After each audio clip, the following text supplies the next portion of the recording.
oh, speaking of,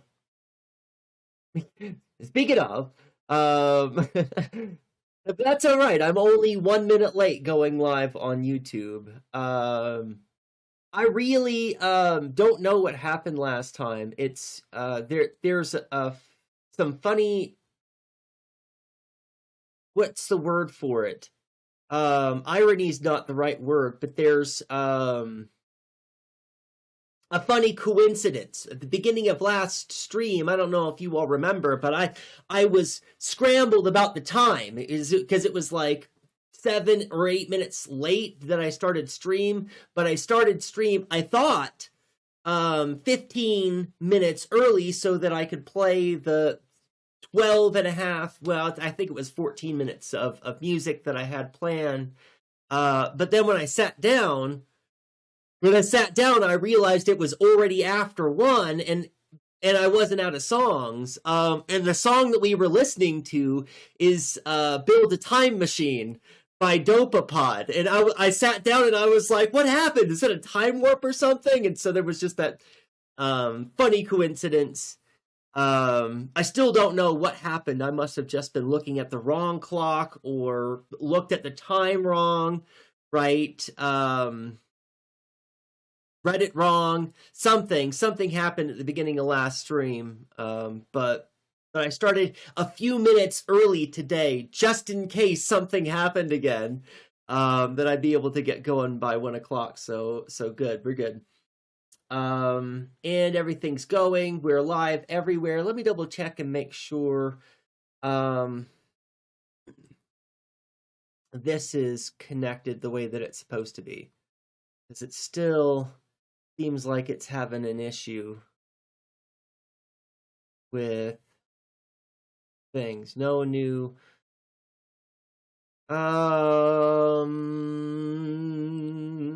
then I can fix it this way, I hope. It is live, it says. It says already added as well, so where is it? Is it here or not? Okay. It thinks maybe it's there. Let's put a thing here and see what happens. What is that emote?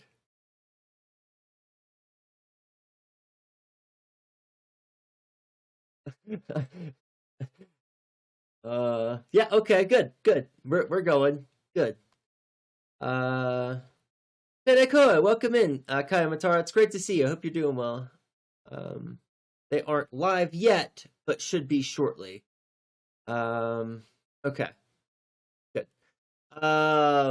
Good. Well, then let me not waste any time. Let me hop right into what I wanted to talk about, which is kind of what I wanted to do today anyway. There's lots of stuff that I want to kind of talk about dilly-dally wise after this. So it might not be a short stream, but it also might end up being a short stream. We'll see.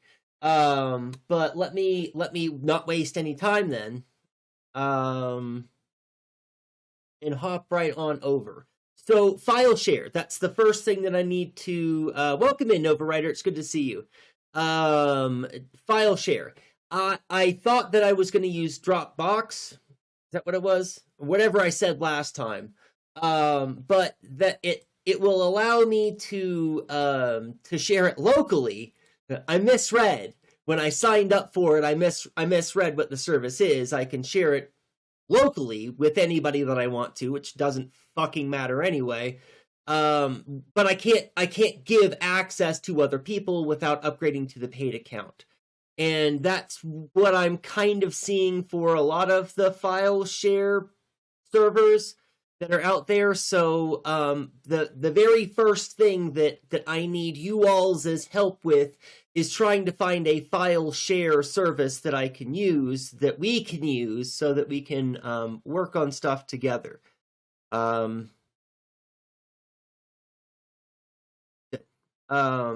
Because I've made a whole bunch even more changes to this since the last time we talked about it. And that's what I want to do is, again, for those of you who just got here, what I would like to do today is bookend this conversation. I say bookend because we are not done with this conversation. We're going to wrap it up so that we can start to work on some of the other stuff, so that we can move on from the basic ontology, and start actually making some headway on this thing. So there's a conversation that we need to have before we can really move on. But most of this is right. We're establishing an ontology of leftism, and we want not a positive. And I can put the Word document in the Discord server, Jane, but then we can't all work on the same live document, which is kind of what I was hoping for. Each of you can download it and work on, do whatever you want to it from there. But I was hoping that we could have a way that we could all work on the same unified document, so that you can make notes on this document that will show up on stream that we get to talk about, right? That way you can add your thoughts and ideas and make them fully explained. You can add sources and citations if you want to, right? And that's as thoroughly or as not, right? You can just add a sentence or two, or a basic objection. I don't know that this pans out the way you think it's gonna, right? And that would be helpful for us to be able to work with each other in that kind of way. So the first thing that I want to get out of the way with regards to the document is that policing is not the right word. Right. This is not what we want to do in leftist spaces. I believe this is the conclusion that I've come to. And if some of you still have some disagreements about this, or some of the terms, or some of the language, then I still want to talk about it.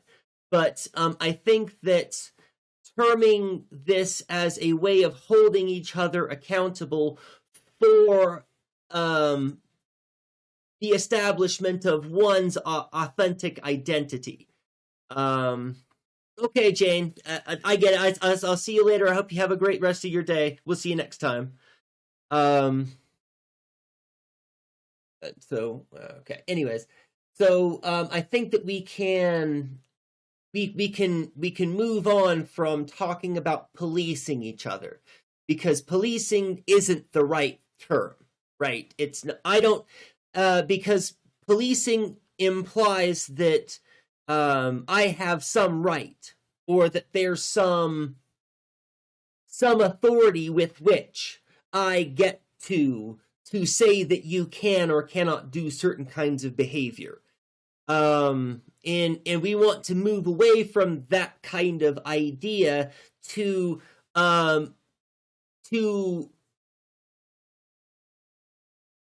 a kind of taking responsibility for one's self that includes a responsibility and respect for others, that we would want to hold others accountable. And there's going to be I would like to establish a whole leftist ethics and a leftist morality that is a system of how we treat each other, right? That's I want to start working on some of that stuff, and we still haven't gotten past the basic ontology yet. So that's where I am with that. I think that we can delete this, right? We don't need to save any of this information, because we all know that policing is a tool of oppression. It has associations with being the arm of capital, and associations with being the arm of the state, and because of the connotations and the kind of relationship that this idea of policing implies with our relationship to each other, I think is not helpful. So we can just move on and delete this. Welcome in, Trash. It's good to see you. I hope you're having a great day. Right. So we'll get rid of that. Well, before I do that, there was another thing that I wanted to do.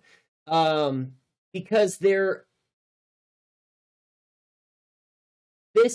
I think needs to stay. Not the word policing. We want to cross that back out. How do I do that without? There we go. We want to come up with a different term here, or a phrase if we can't find a term to replace this. But I think that this idea that there is a right and wrong way to be a leftist isn't necessarily wrong. It isn't necessarily misguided. And the conversation that I would like to have today is about this specifically, because this is going to go here under there, and we're going to delete this entirely, and we don't need any of that. Right? Okay. So there is a wrong way to be a leftist. There is a wrong way to be a leftist categorically. And we want to talk about that and adding more clarity to that statement. But what we need to avoid is making positive statements. And this is so what I want to bring up is that in the last stream, I brought that Word document up and I was talking about why we don't want a positive account of leftism, why we don't want a positive ontology of leftism. Because if we have a positive ontology of leftism, what we are doing is we are defining the box. And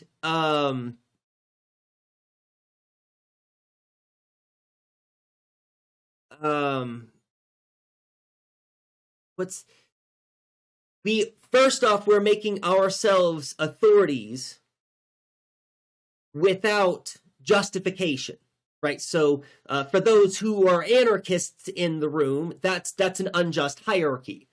We are establishing an unjust hierarchy by having that conversation itself. And I would love to unpack that, if that's not clear to anyone, how it is that asserting a positive ontology of leftism would be doing so. But also,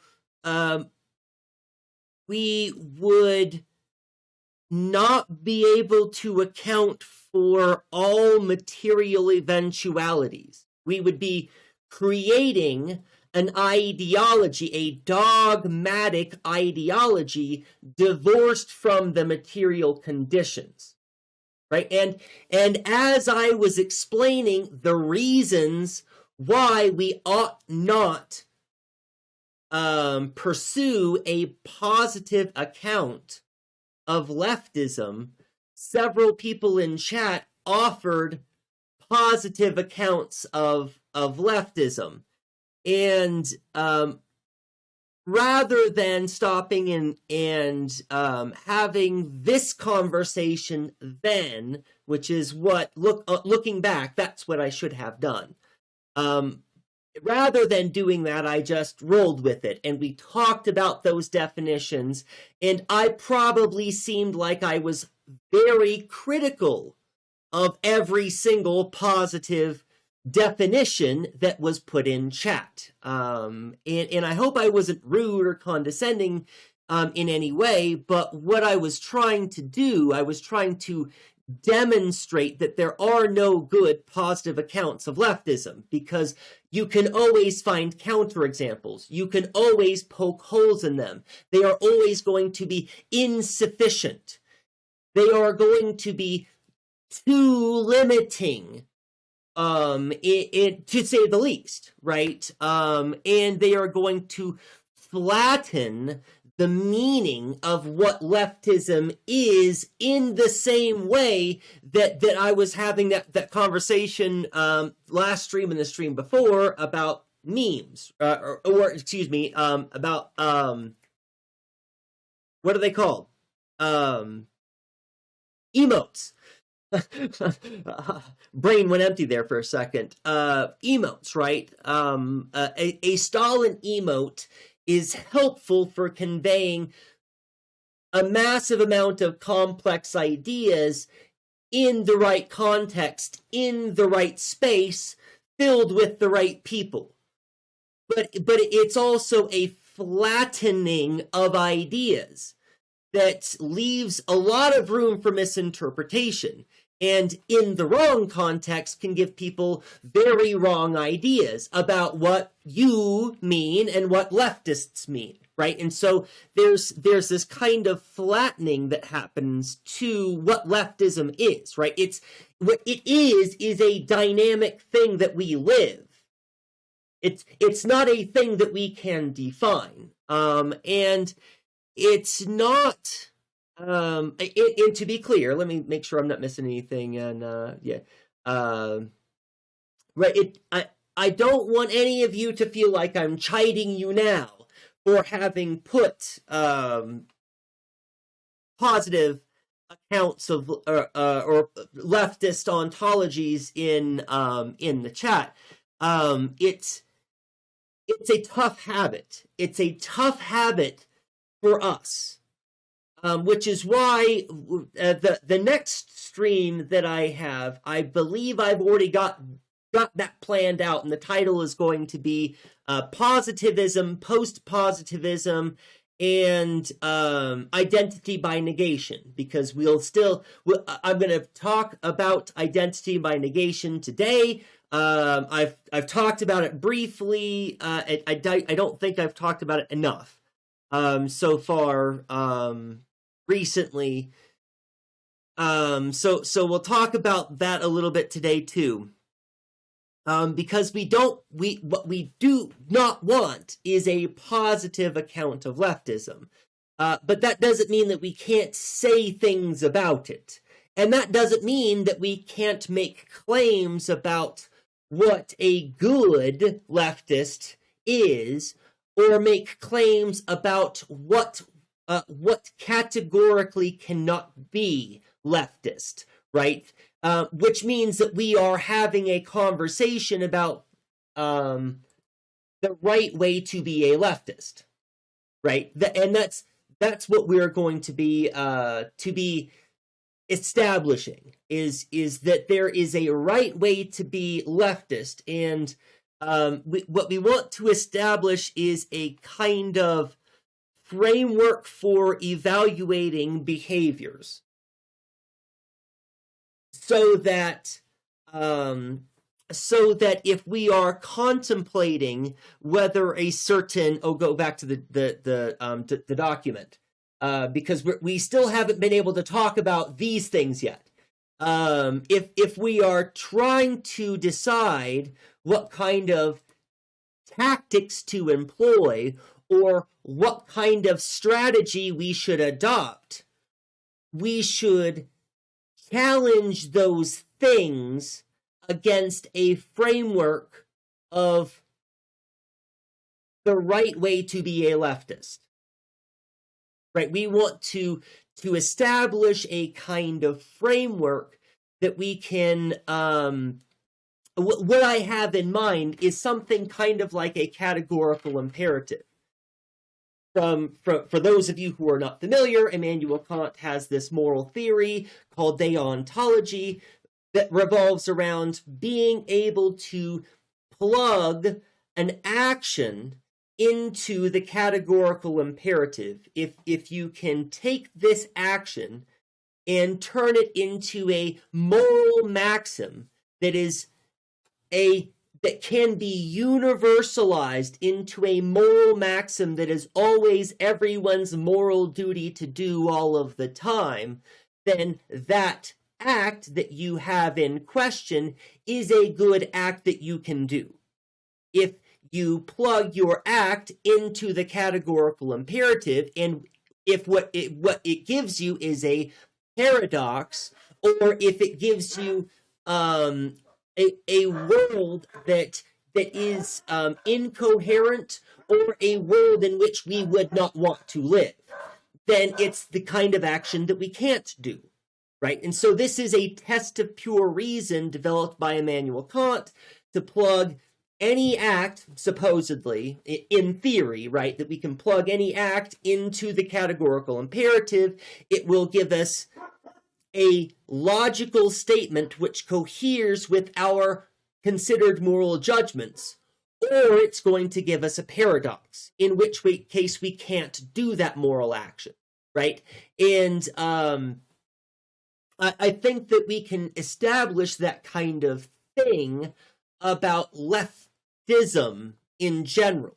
The way that I don't want this to be used is a bludgeon, a cudgel with which people beat each other up because, like Trash Nomancer's song, right? I'm a better anarchist than you, right? Like, right. We don't want to encourage, and that's the policing, right? And that's why Trash Nomancer put that there in reference to us policing each other.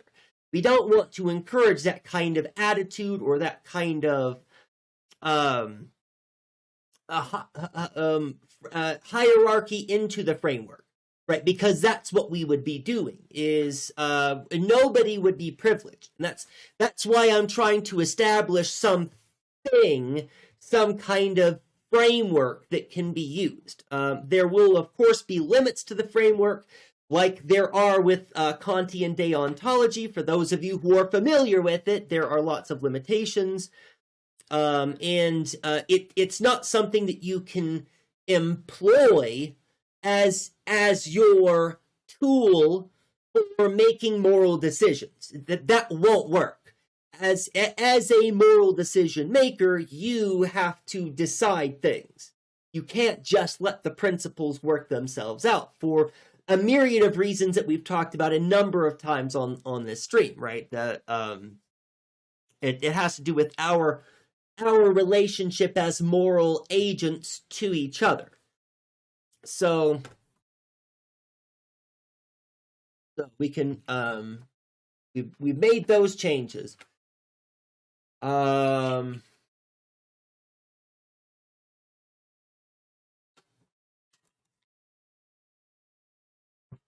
was the other thing that I wanted to talk about? Let me pull up my notes. There was another thing that I wanted to talk about too. The table analogy. It's okay. That Jane is going to miss that. Damn, I wanted to get that out of the way too. But that's okay. So I brought this up. I mentioned it on the stream before last. I brought up the table analogy with regard to Bertrand Russell's correspondence theory. This is, let me go back to my face. This is something that I do with my Philosophy 101 class, and it's very helpful. So rather than simply building analogies on top of each other, which I will be doing, I'm also going to be building analogies laterally. So the table analogy is a perfect example where correspondence. Let me begin here with correspondence theory, as I've explained previously on the channel. A statement is a true statement when that statement corresponds with states of affairs in the real world. right? This is correspondence theory, is that a logical statement that you can put into words on paper, and this comes from Wittgenstein, right? This is Wittgenstein's part of Wittgenstein's first revolution. I mentioned Wittgenstein's two upheavals in philosophy. This is the first. Is that we have statements which refer to states of affairs in the world. And when we have logical statements and logical arguments, and all of the premises cohere with states of affairs in the real world, then the argument, the conclusion that we get, must necessarily be truth, right? This is correspondence theory. It's the basis for structuralism. And it's and we don't need to go on the structuralism tangent, I don't think. We can skip that. So with correspondence theory, and this is the analogy that I used on stream, and it's the one that I use with my students in my Philosophy 101 class. We have different experiences of the world, right? And we have differing perspectives, we have different viewpoints that sometimes don't add up. And when I was lecturing last time, I brought up my last Philosophy 101 lecture, I was talking about doxa and gnosis. And with these kinds of knowledge, which are true and valid kinds of knowledge, right? I know the Eiffel Tower is a real thing. I know this despite the fact that I don't have Gnostic experience of it, right? I know through doxa because other people are aware of it and have been there, have told me about it. I've seen pictures, I've seen it in movies, and it's a cultural referent. I know the Eiffel Tower is a real thing which does exist. So it's not like this knowledge isn't real and valid knowledge. It is, but sometimes this knowledge is suspect. If we are both standing on a hilltop and experience the same breeze, and you say the breeze is chilly, and I say, no, the breeze isn't, right? Which one of us is right? Which one of us has had the correct or true experience of the breeze? And so here we get a little bit of subjectivity, and finding capital T truth becomes more difficult. So with correspondence theory, we might disagree about the quality of the breeze, but we don't disagree that there is a breeze, right? And if we're all standing in a room and there's a table in the center of the room, each of us has a unique perspective of that table. And each of us, in some kinds of very important ways, each of us perceives a different table. But there is correspondence in that we all recognize that there is such a table, right? So with this table analogy, we are all in a room. We might disagree about the nature or the qualities of the table, what it's used for, or the table's meaning, its significance, but we all can agree that there is a table there. So correspondence theory works, right? The lateral analogy to this is how we do politics. This is historically how humans have done politics. There might be things about which we disagree. There are truths and value statements and meaning statements about which we will disagree. But we will agree that there are certain things that are this way or that way, right? And this is the analogy that I want to stack on top of this is the analogy of coming to the table, which is its own turn of phrase, which has political connotations. Coming to the table does have political connotations in conflict resolution. It's usually trying to come to some kind of peace agreement or some kind of ceasefire agreement is coming to the table. But coming to the table also has other connotations. Like, for example, potluck. For those of you who ever attended a potluck, that's probably the first turn of phrase that you thought of, the first meaning for it that popped into your head. When you attend a potluck, for those of you who don't know, you show up with some kind of dish or some food to eat. And everybody else also shows up with some food to eat, right? And then you all engage in sharing each other's food, right? You get to sample what everybody else has brought, and everybody gets to taste a little bit of what you've brought. That's what a potluck is, and it's a great way to feed communities. It's a great way to diversify your diet. It's a great way to get to know your neighbors. It's a good community building tactic to attend a potluck, and that's coming to the table. This is also an analogy that's often used in, well, I wouldn't say, I don't know that I can say often, I don't have the authority or credibility, but is sometimes used in indigenous philosophy, indigenous lifeways. Coming to the table is means that you've got something to offer. It doesn't mean that you have to have something material to offer, food necessarily, but it means that you have valuable input. And being invited to the table is an important part of how they think about decision making. There are some people who should be at the table, and there are some people who don't need to be at the table, or maybe some people who ought to be excluded from being at that table. And then this analogy comes back full circle to the political analogy that I am layering onto this, right? The way that we do politics. And I meant to bring this up on last stream, and I haven't even pulled it up now. Oh, and heck, I need to close this out.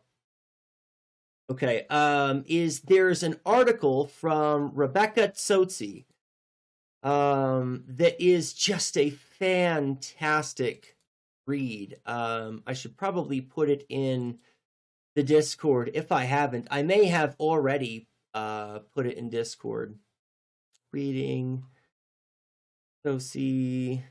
So the work is called Indigenous Peoples and Epistemic Injustice, Science, Ethics, and Human Rights. And then there's, it's got a title, a subtitle, and then there's even more subtitle. But that'll get you what you need if you are trying to find it on your own, which it is. I was able to get access to it online for free, so I imagine, I can't remember where I got it from, but oh, look, this is going to have the link. Cancel, don't do that. Copy the link. Why is copy the link not an option?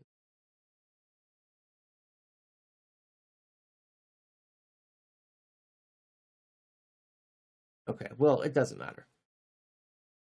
Let me share my view, and then I'll copy and paste it, and then it won't matter. Share my view. PDF. Actually, I bet that'll do it. It didn't. That's all right.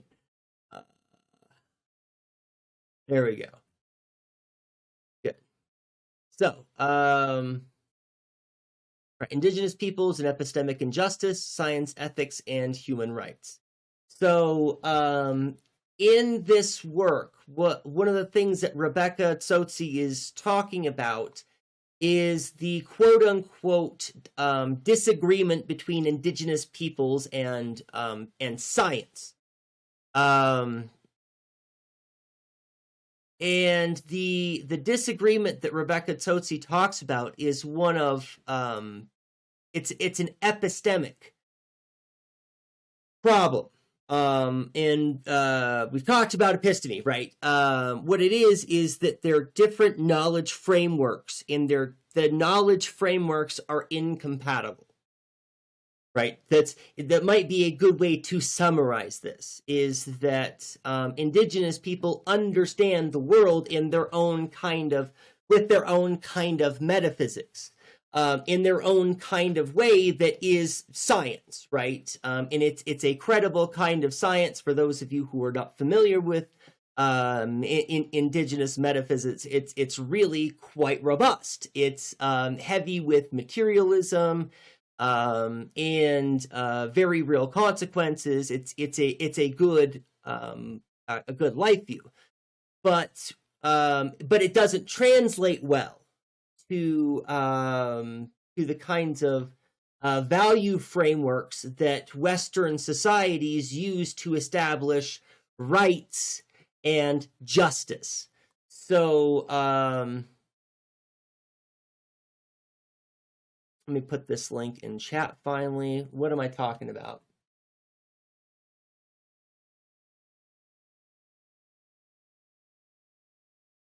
What was I talking about? I was on a tangent talking about something. Why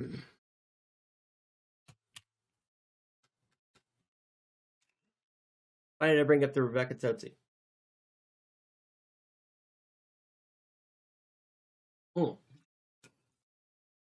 Table analogy. That's why. Right, we're unpacking the table analogy. I did not mean to make that go away. So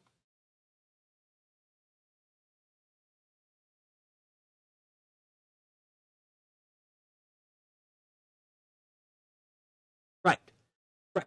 So I'm trying to think of how to get there. One of the most important ideas, well, I can't make that claim. Well, an extremely important idea that comes out of this work is the doctrine of discovery. Doctrine of discovery. What we're talking about is the formation of political bodies in the Hannah Arendt way. The formalization of political bodies, which we've talked about, is how people come to have rights in the first place. People come to be seen as people, right? How persons come to be recognized as persons by those within their culture and society. Those people who are in charge of whether or not certain mechanisms of justice or rights are enacted to advocate on behalf of someone's right or on behalf of justice. And what we have, what Rebecca Tsotsi talks about, is that indigenous people were not given the opportunity to take part in determining their own ontology, determining how they were viewed within the system of evaluation of the government, right? When it came to indigenous people being recognized as people, right? It was a conversation that happened within the milieu of the assimilating colonial force, which has already maintained dominance over culture and society, and then selects a few individuals with whom that system is going to negotiate rights and values and justice. And indigenous people, by and large, were not actually included in the conversation. And even though there were a few individual members who did take part in conversations with members of the government, none of their truths, none of their values, none of their understandings of justice got translated into that system which assimilated them. So they become objects of discovery rather than authentic beings able to determine for themselves their own dignity and rights and sovereignty, right? Which is how that process is supposed to work, is that people are supposed to determine for themselves their own values and how they are evaluated within the system of justice, right? But in indigenous people, and this is true for indigenous people all over the globe, right? I could imagine Kiamatara is thinking to themselves that this sounds like what happened to my people, and I bet Nova Riders is also thinking this sounds kind of like what happened to my people, right? Where you become objects of discovery, and science and politics that governs the culture and society views your cultural identity as an object, as something defined in time and history, as opposed to a living people who are able to authentically determine for themselves, right? Because you don't have that power, you don't have the sovereignty, you don't have the ability to achieve authenticity in your own recreation of your world, which is your right. That's everybody's right, or should be, right? And this is going back to the idea of us, the clumsy language of rights and freedom, being able to not encapsulate the paradoxes that present itself in these kinds of in these frameworks of ideology that become perpetuated and systematized, right? And then the deprivation becomes more permanent. It's not just that people in time are denied their right to determine their own authentic ontology, but that is now systematized, right? Metaphysics of our real world becomes such that you are powerless to be authentic. And this isn't true just for indigenous people. This is true for all of us. This is true for everybody under a capitalist system, right? The capitalist imperialist system that we find ourselves in, none of us have the ability to have authentic ontologies. We are subject to those systems of oppression, and we can't break free from them no matter what we think or how we think, right? So good. So there's a lot of stuff that I want to. The reason I'm bringing up the table thing now is because I plan to continue to use the table analogy in the same way that we use emotes, and in the same way that we use memes, and in the same way that we use particular kinds of jargon to encapsulate huge ideas within a few words. And when I'm talking about, every time that I'm talking about the table analogy, I'm always talking about metaphysics, and I'm always talking about politics, and I'm always talking about this indigenous perspective. Oh, and I'm always talking about bringing the full circle. I forgot to explain the full circle. The exclusionary ethics, the exclusionary aspect of coming to the table, the way that we do politics is necessarily exclusionary. That's what necropolitics is all about. A select few individuals get to make all the decisions for all of the important life that you are all going to be subject to from now on, right? As a rule, as a policy, as a law, as something that's a legal precedent, right? And these things become codified because a few individuals make a few decisions, and it has massive impacts on people's, not just their lives, but sometimes literally their deaths. That's why we refer to this as necropolitics, is because it's usually the decision about who lives and dies, who gets the goods and who gets left out in the cold. Is necropolitics. And a necropolitical system is a system of exclusionary ethics.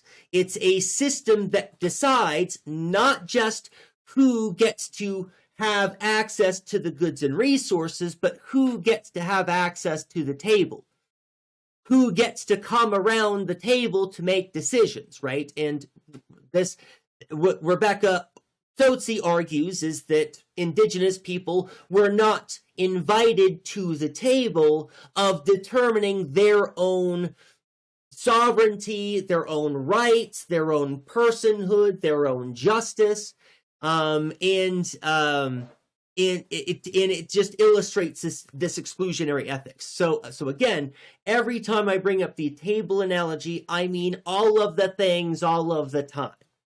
Because we'll use it an awful lot going forward for establishing capital T truths in a metaphysical way, right? Because correspondence theory is going to give us some advantage, some helpful resources, but correspondence theory is also garbage. Right, it's a foot in the door in the right direction, but as we've come to understand here in this channel, capital T truth isn't something that somebody knows. It's a negotiation, a consensus that we come to together. That's what real truth is a negotiation between us about states of affairs which influence our material lives. Right, that's the real capital T truth, is the moral world. I usually put the moral world, the physical, material, moral world to which we have almost immediate access, right? That when we talk about metaphysics and we talk about trying to establish truths and trying to understand our relationship to the world, we can rely on correspondence theory. We can all talk about the table that's in the room. But the reality that I'm trying to drive is that the different perspectives that all of the people have in that room, all of those different viewpoints are all true, right? And that's the thing that correspondence theory misses, because it's trying to be far too analytic, and in its emphasis on analysis, it does the same thing that all analytic philosophy does. It misses the meaning. It misses the point. It misses the substance that brought us to the question of why we're trying to establish the capital T truth in the first place, is so that we can have a meaningful relationship to the world. And correspondence theory doesn't give that to us, right? What it gives us, and this is the thing that Wittgenstein comes back later in his life to reassert. It's too bad Wizard's Bread Book isn't here to talk more about Wittgenstein. But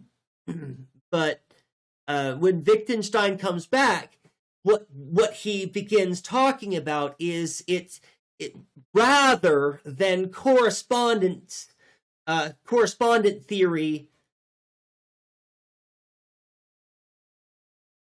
giving us any kind of meaningful truth, what it is a semantics game. And at best, always nothing but a semantics game. That when it comes down to it, we'll be splitting hairs about. Well, that's not really it. That's not the right way to explain it. Don't explain it wrong, self. Because it's hard. What it means is, and this has to do with game theory and not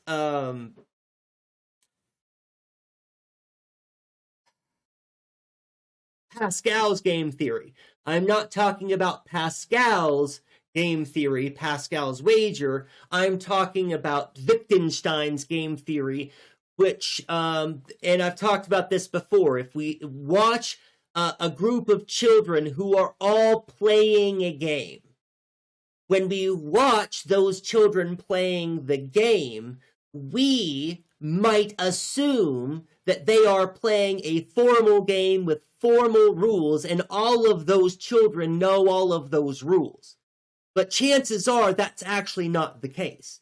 Chances are those kids are just playing a game, and they're figuring it out as they go. There's not formal rules, or maybe some of the kids are operating with mechanics of formal rules, but probably not all of them. And I bet they're operating under different kinds of rules, right? And even though those rules are not the same, they are still playing the same game, right? And this is the same thing if you ask somebody a mathematical question, right? How do you arrive at this sum?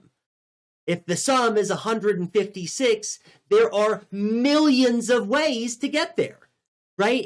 And the way that humans' brains work is going to include different processes and different strategies and different pathways to get to that sum, right? There's a lot of ways that you can get there, and all of them are valid. All of them work within the game, right? But we don't know, just because this logical statement coheres with states of affairs in a way that we all agree, doesn't mean that this statement is actually capital T truth. Because we could be using a whole bunch of different rational methods to arrive, to justify, to rationalize how this thing could be the case, or we could simply all be mistaken, which happens all the time, right? This is the problem of inductive logic, inductive reasoning. We cannot have certainty, period, no matter how much we do the induction. If we do more, harder induction, it doesn't do us any good. And this is the conversation that we were having towards the end of last stream, right? When either with materialists or with idealists, right? Or empiricists or intellectualists, right? If we want to even go further on the spectrum, right? Both of these schools of thought have serious problems in how they try to attempt to understand the world. And the reason why they break down is because they're insisting that there's some kind of capital T truth that can be reasoned out of the existence.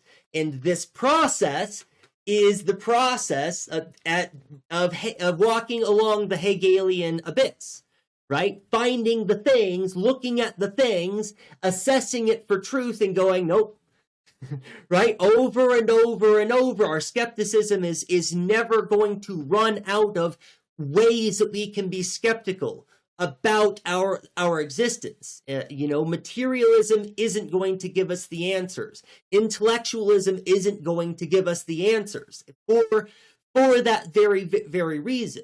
But we can get some truth, right? The answer is that there is no answer in those paths, which is a valuable answer in itself. And this brings me, brings us, but me, to phenomenology, which is it's a soft rejection of both materialism and intellectualism, while understanding that both of those things have truths to offer our understanding of the world, our dialectical understanding of the world, because phenomenology is going is ultimately going to be a dialectic process. You are not a static thing which exists in time and place, right? You change, you are dynamic, you have a relationship to the world around you, and that relationship isn't contained to one point in time in space and time. For those of you who did not know that you transcended time and space, you do. Congratulations, that's a reality of you, right? And because of that, you cannot ever be the same. Right? You cannot have a definition. You cannot be defined in the same way that we can't and shouldn't try to assert a positive ontology of leftism. Good. So got the whole thing all the way around. We did full circle twice already for those of you who were paying attention. And I think that does a good job of let me get back to our document here, getting us to the bookend. Right? Are we at the bookend? Right. Yes. So we're not trying to establish a positive leftist ontology. What we're trying to establish is, I would argue, a categorical ontology. We can get rid of that stuff finally. I just didn't want to do it not on stream. Right. So, and this will be the thing that I'm asserting. And what I would like is some pushback.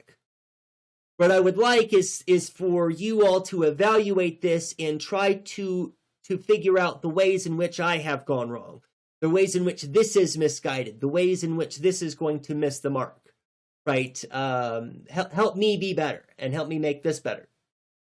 So we don't need to add anything to this. It's not really, we'll expand upon that later. What we want are categories of inclusion. And what I don't want you all to think about this by this is a list of ideologies: anarchism, communism, socialism, right? That's not. Oh, you all can't see the.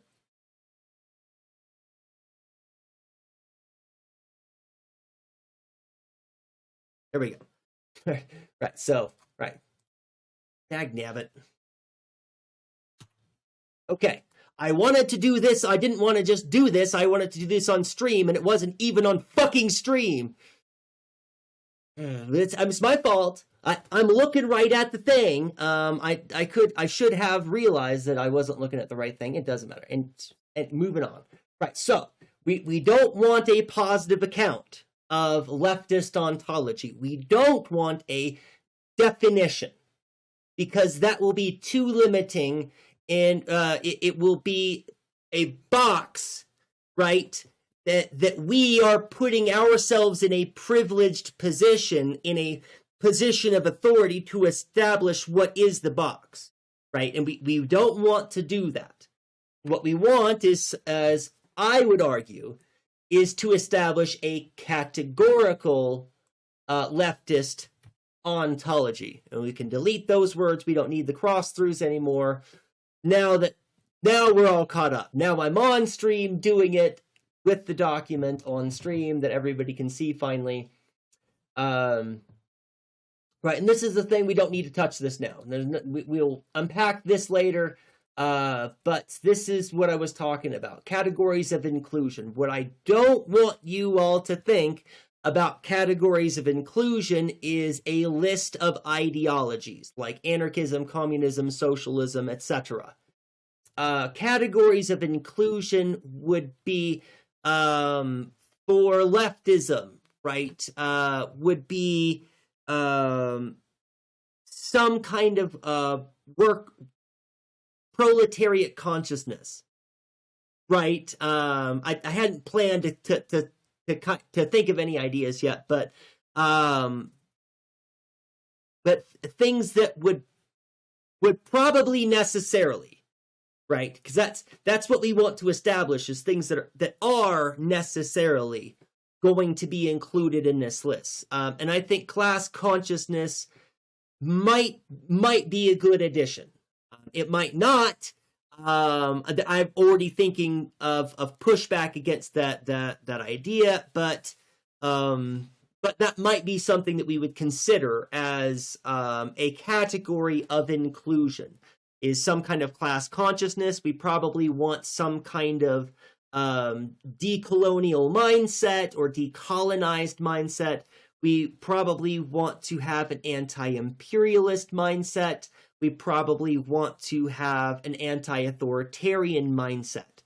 And those kinds of things are going to help us establish the categories of exclusion, right? We wouldn't want, right, not even want, it would be the case that somebody who was advocating for capitalism, right, that's not a leftist. If somebody is advocating for some kind of liberal ideology, that would be exclusion. That would be a way that person's behavior excludes them, right? And that's a very important difference in what we're trying to do, what we're trying to establish, is we are not going to go about excluding people from anything. What we are going to do is establish an ideology, not an ideology, excuse me, an identity. We are going to establish a material ontology for leftism. And liberals will be excluded from that. Pro-capitalists will be excluded from that. So categories of exclusion will be, I think, easier. And maybe from the categories of exclusion, we can consider the inverse, right? So authoritarianism, anti-authoritarianism, racism, anti-racism, right?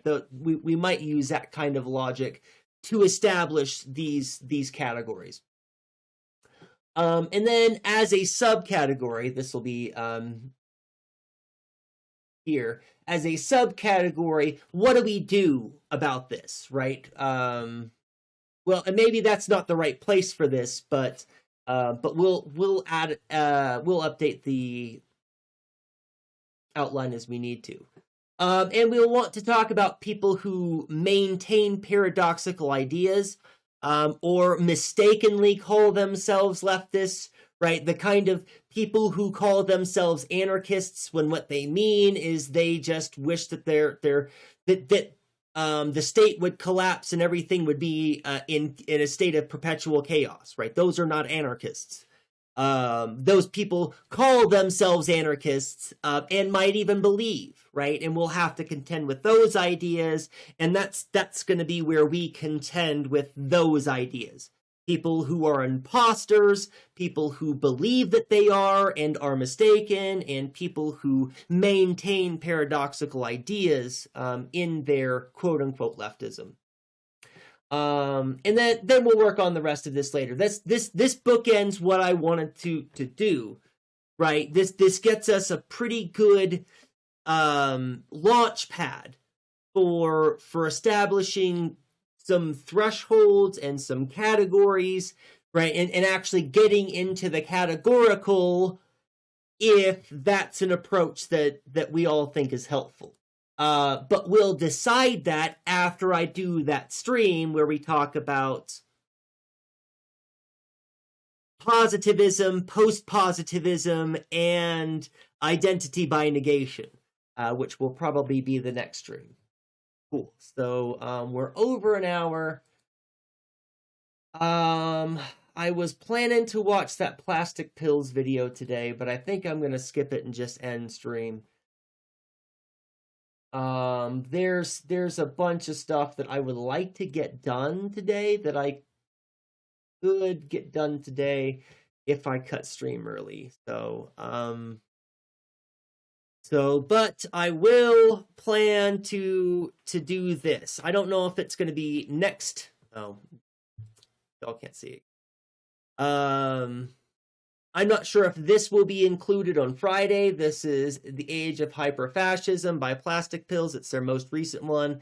It's really very good. I've watched almost all of it so far. I think I've got like 10 minutes left to watch in the end.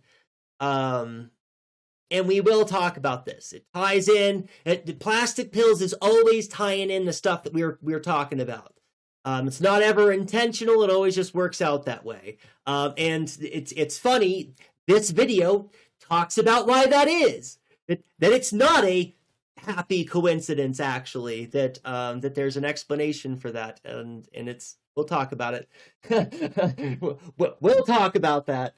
But I think I'm just gonna wrap this up here. I think it's been a good stream. We got a lot of stuff done and finished, which I was hoping to push, which is exactly what I was hoping to do, is that we can successfully put a bookend on this topic that we've been talking about so far, which I've been trying to do for 2 weeks. Good. We are, of course, going to raid into DJ Che. We are, of course, going to raid into DJ Che because they are an awesome comrade that we really like. So let's go give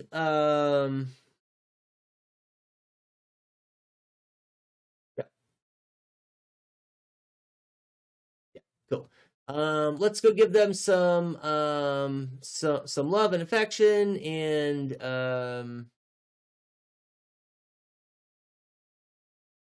oh, I did not see that. Did you just put that, Matt? I did not see that Stephen Miller video.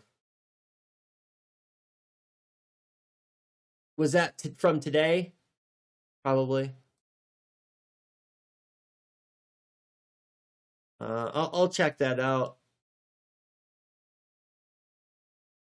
Channel. Do we have time? Oh, that would be fantastic. Thank you. It was way in the past.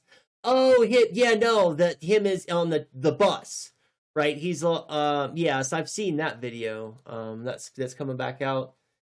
Good. Stephen Miller's a horrible piece of shit, so we can never talk too much shit about that awful, horrible piece of shit.